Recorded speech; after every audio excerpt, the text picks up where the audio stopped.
जब तक इस औरत ने फिर से जोड़ी हुई फैमिली फोटो और अपने पति के छोड़े हुए डिवोर्स पेपर्स नहीं देखे, तब तक उसे एहसास ही नहीं हुआ कि उसका पति और बेटी उसे हमेशा के लिए छोड़कर चले गए हैं। उस पल उसे जबरदस्त पछतावा हुआ। उसने बार बार कॉल किया लेकिन किसी ने जवाब नहीं दिया। वो रो ही रही थी कि तभी उसकी असिस्टेंट का फोन आया। उसने बताया कि उसके पति की लोकेशन यूनाइटेड स्टेट्स में ट्रैक कर ली गई है। उसे लगा कि शायद उसका पति बेटी को ट्रिप पर ले गया है, इसलिए उसने सारा काम कैंसिल कर दिया और तुरंत उसे ढूंढने के लिए फ्लाइट पकड़ ली। लेकिन वहां जो उसने देखा उस पर यकीन नहीं हुआ। उसके पति के साथ एक खूबसूरत औरत थी। तीनों एक परफेक्ट फैमिली लग रहे थे। गुस्से में वो भागकर वहां जाने लगी, लेकिन तभी उसके एक्स बॉयफ्रेंड ने उसे रोक लिया, जो चोरी छुपे उसका पीछा कर रहा था। उसने उसे शांत रहने को कहा और समझाया कि वो औरत दरअसल उनके डाउनस्ट्रीम कंपनी की प्रेसिडेंट है और उसने बस उसके पति को एयरपोर्ट से पिक किया था। लेकिन औरत को उन दोनों पर शक था। उसे जलन हो रही थी। उसे लगा कि दोनों का कुछ गड़बड़ रिश्ता चल रहा है। गुस्से में उसने उस औरत की कंपनी के साथ बिजनेस डील पर दोबारा सोचने का फैसला किया, लेकिन उसने एक शर्त रखी, अगर उसे डील करनी है तो उसे टेबल पर रखी सारी ग्रेप्स जूस पीना होगा। ये देखकर आदमी ने बिना कुछ कहे खुद ही जूस पी लिया ताकि उसकी बिजनेस पार्टनर को परेशानी ना हो। ये देखकर औरत को अपने पुराने बिजनेस डिनर याद आ गए, जहां उसका पति जानता था कि उसे स्टमक प्रॉब्लम है, इसलिए वो हमेशा उसके बदले पी लेता था। कई बार तो वो इतनी ज्यादा पी लेता कि उसे हॉस्पिटल तक जाना पड़ता, लेकिन उसने कभी शिकायत नहीं की। अब उसे अपनी बिजनेस पार्टनर के लिए ऐसा करते देखकर औरत को गुस्सा आ गया। उसने उसका मजाक उड़ाना शुरू कर दिया, लेकिन उसकी बिजनेस पार्टनर को समझ आ गया कि औरत का मकसद सिर्फ उसे परेशान करना है, इसलिए उसने आदमी को और पीने से मना कर दिया। ये क्लियर डिफरेंस देखकर आदमी को समझ आ गया कि असली में कौन उसकी परवाह करता है। उसने बिना पीछे देखे वहां से जाने का फैसला कर लिया, लेकिन औरत को लगा कि वो बस गुस्से में ड्रामा कर रहा है। उसे पूरा यकीन था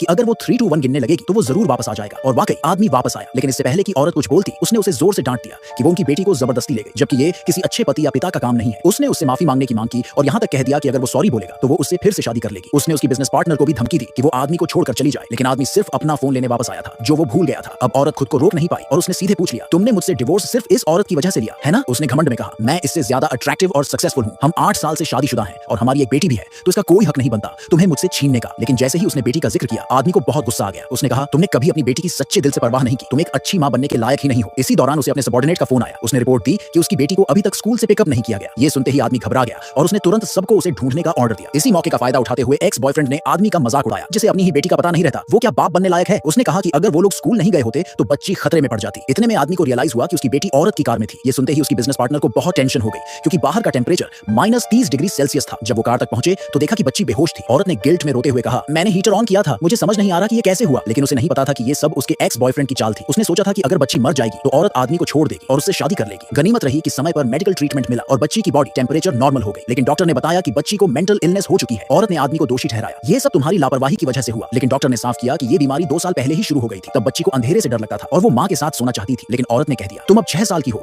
अकेले सोना सीखो। धीरे धीरे माँ की लव और केयर न मिलने की वजह से बच्ची को ये बीमारी हो गई। ये सुनते ही आदमी का गुस्सा फूट पड़ा। उसने चिल्लाकर कहा, तुम हमारी बेटी की माँ कहलाने के लायक नहीं हो। तभी एक नर्स अंदर आई और बोली कि बच्ची को साइकोलॉजिकल काउंसलिंग की जरूरत है और उसके पेरेंट्स का सपोर्ट बहुत जरूरी होगा। जब नर्स ने पूछा बच्ची की माँ कौन है, तो औरत और बिजनेस पार्टनर दोनों ने एक साथ जवाब दिया, मैं उसकी माँ हूँ। पर बच्ची ने अपने छोटे छोटे हाथ उठाए, बिजनेस पार्टनर की तरफ इशारा किया और धीरे से कहा, ये मेरी मम्मा है। औरत पूरी तरह टूट चुकी थी।